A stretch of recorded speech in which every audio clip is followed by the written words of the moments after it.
students.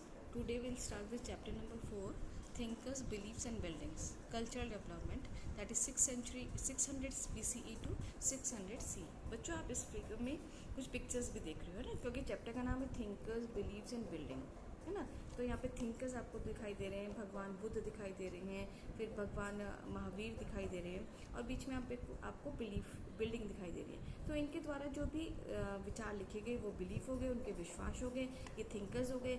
ऐसे अगर आप इन तीनों को देखोगे तो आपको चैप्टर का मीनिंग बहुत अच्छे समझ में आ जाएगा, थिंकर, बिलीव्स एंड बिल्डिंग्स। ठीक है, इज इट क्लियर? अब हम चलते हैं कि भाई thinkers, belief and building. This chapter discuss the major religious development in early India focusing on Buddhism. तो इस चैप्टर में ज़्यादा से ज़्यादा हम रिलीजियस जो डेवलपमेंट हुए हैं अर्ली इंडिया में उस पर फोकस करेंगे, और वो होगा Buddhism. It also examine how these religion ideas were compiled as text and reflected in architecture and sculpture। और ये भी हम देखेंगे कि ये जो रिलीजियस आइडियाज़ थे, ये जो उनके विचार थे, वो कैसे उनको ग्रंथों में कंपाइल किया गया है और कैसे वो आर्किटेक्चर और स्कल्पचर को दिखा रहे हैं। तो here you can see the architecture buildings है, और स्कल्पचर में मूर्ति कला होता है। तो आप यहाँ पे भगवान बुद्ध की मूर्ति दिख रहे हो, और इधर आप भगवान महावीर की मूर्ति देख रहे हो। This shows that text means उनके जो बिलीव्स थे वो टेक्स्ट में कंपाइल किए गए होंगे। तो चैप्टर का नाम बिल्कुल सिंपल हो गया, that is thinkers, believes and buildings. Is it clear to all of you? Okay, now we'll come to know about this chapter, that what were the sources to know about the thinkers, beliefs and buildings। तो sources थे, Buddhist थे, Jainism था, ब्राह्मिकल text थे, material remains थे, monuments थे, inscriptions थे, जो हमें ये बताते हैं कि भाई इस पीरियड काल में जैन धर्म आया होगा, इस पीरियड काल में बौद्ध धर्म था, और इसमें कुछ ब्राह्मणीय ग्रंथ भी लिखे गए थे, या कुछ ऐसी बिल्डिंग रिमेन्स मिले हैं, मॉन्यूमेंट्स मिले हैं, इंस्क्रिप्शंस मिले हैं, जो ये शो करते हैं कि this is a period of Buddhism and Jainism. Is it clear?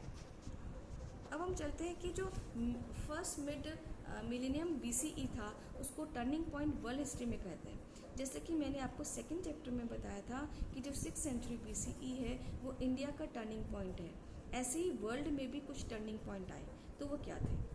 सबसे पहले था कि it was during this period that thinkers just as Zoroasters in Iran, Kong in China, Socrates, Pluto and Aristotle in Greece, Mahavir and Gautam Buddha in India emerge. Clear है? तो यानी कि इस काल में बहुत सारे थिंकर्स अलग अलग जगहों में उनके उदय हुआ है। ठीक है।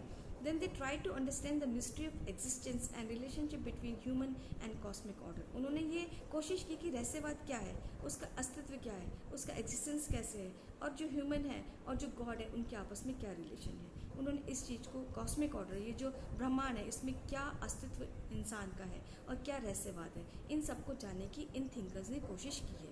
ठीक है। In India this was also the time when cities and kingdoms were developing. ये वो टाइम पीरियड था इंडिया में भी कि जब किंगडम और सिटीज़ वो राइज अप हो रही थी, सोशल और इकोनॉमिक लाइफ जो थी उसमें चेंजेस आ रही थी, स्पेशली इन गंगा वैली। जैसे हम पहले भी पढ़ चुके हैं कि जो गंगा वैली थी वहाँ पर जो है बहुत सारे सोशल इकोनॉमिक लाइफ में चेंजेस हो गए थे। जैसे कि आयरन का यूज़ होने लगा, स्पेड का यूज़ होने लगा था, प्लॉक का यूज़ होने लगा था, है ना। These thinkers of India attempted to understand these development as well। और ये जो थिंकर्स थे, जो बुद्धिज़्म और जैनिज्म वाले जो थिंकर्स आए, उन्होंने ये जो भी चेंजेस आए उसको पढ़ने की कोशिश की थी। अब क्या हो गया कि एक ऐसा पीरियड भी आया कि जिसमें सैक्रिफाइशल ट्रेडिशंस थे, जिसमें कि जिसे हम कह सकते हैं कि त्याग की भावना, या जिसे हम कह सकते हैं पुराना परंपरागत सैक्रिफाइसेस आने लगे। एज यू ऑल नो बच्चों कि जो वैदिक काल था उसमें जो सबसे पहला जो वेद लिखा गया है वो ऋग्वेद लिखा गया है, जो कि C 1500 to 1000 BCE के बीच में लिखा गया था, जिसमें ज़्यादातर जो हाइम्स थी, जो मंत्र थे, वो विभिन्न ईश्वरों को याद करने में गाए जाते थे, स्पेशली अग्नि भगवान, इंद्र और सोम। ठीक है। ये जो हाइम्स थी वो जब यज्ञ कराया जाता था, सेक्रीफाइस कराए जाते थे, तब गाए जाते थे, जिसमें कि जो लोग थे वो cattles, sons, good health, long life और अदर थिंग्स के लिए प्रेयर करते थे कि हमारे जो पशु हैं, पशुधन है, हमारे जो बच्चे हैं, हमारे जो बेटे हैं, उनकी अच्छी हेल्थ हो, उनकी लॉन्ग लाइफ हो, इन सब के लिए ये लोग ये मंत्र गाया करते थे। ठीक है।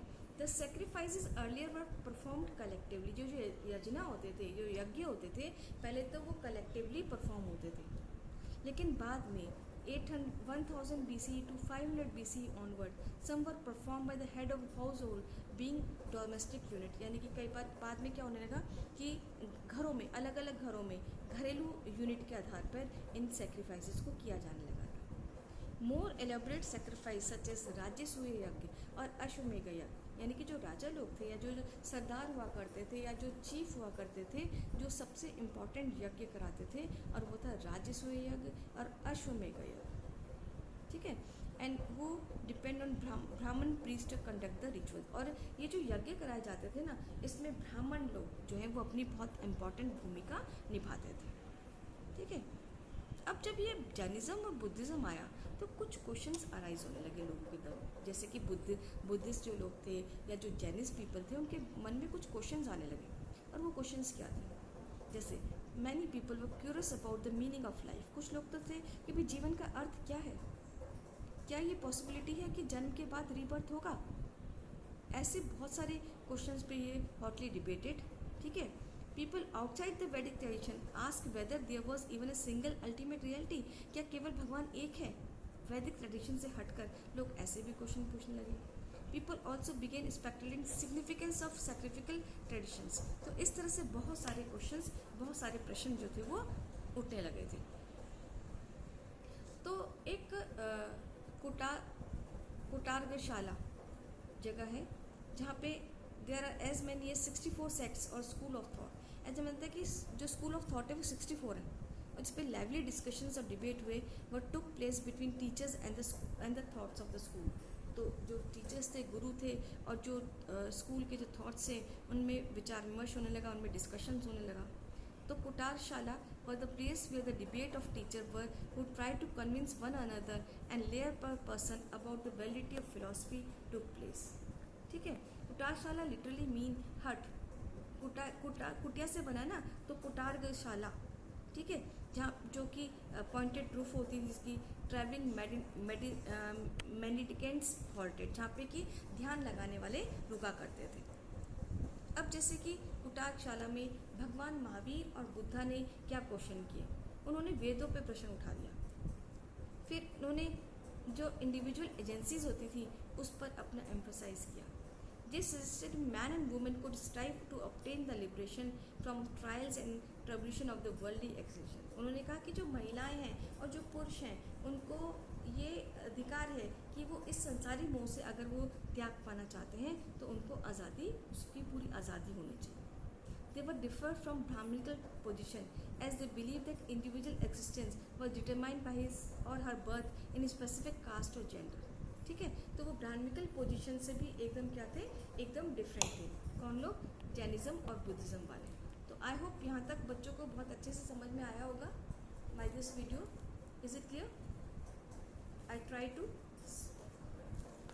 Give you this teaching to you people, आप तक मैं ये पहुँचाने की पूरी कोशिश कर रही हूँ बच्चों।